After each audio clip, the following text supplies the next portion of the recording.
मारूफ सियासी व समाजी रहनुमा मीर फिदा हकीम रिंद ने RHC हस्पताल मंद का दौरा किया, जहां उन्होंने हस्पताल के इंचार्ज डॉक्टर नियाज अहमद से मुलाकात की। इस मौके पर हस्पताल इंतजामिया ने मीर फिदा हकीम रिंद को दरपेश मसाइल और मुश्किलात से तफसीली तौर पर आगाह किया। इस मौके पर गुफ्तगू करते हुए मीर फिदा हकीम रिंद ने कहा कि बदकिस्मती से दीगर शोबों की तरह मंद में शोबा सेहत भी ज़बोहाली का शिकार है। अवाम मामूली बीमारियों के इलाज के लिए तुर्बत, कराची और दीगर शहरों का रुख करने पर मजबूर हैं, जो कि एक अलमिया है।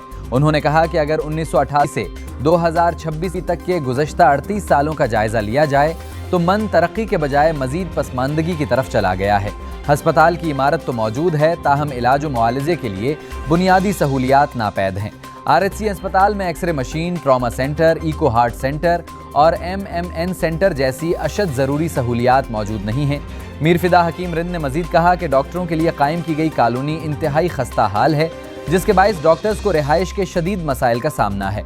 उन्होंने निशानदही की कि मंद की आबादी में कई गुना इजाफा हो चुका है, मगर अद्वियात का कोटा वही पुराना है, जिसके बायस हस्पताल में अक्सर औकात अद्वियात की शदीद किल्लत रहती है। उन्होंने इल्ज़ाम आयद किया कि DHO की अदम तवज्जुही के बायस RHC मंद मसाइल का गढ़ बन चुका है।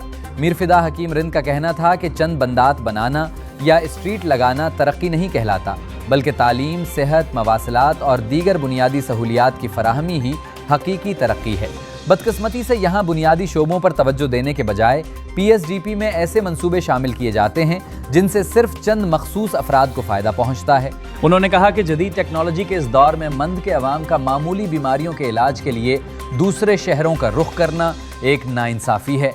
इलाज की सहूलियात की अदम दस्तियाबी के बायस अब तक मुतअद्दिद कीमती जानें ज़ाया हो चुकी हैं।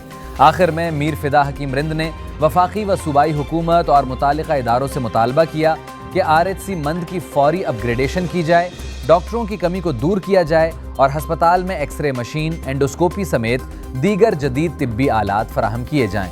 इस मौके पर डॉक्टर आयशा बलोच और डॉक्टर नज़ीरा बलोच भी मौजूद थी।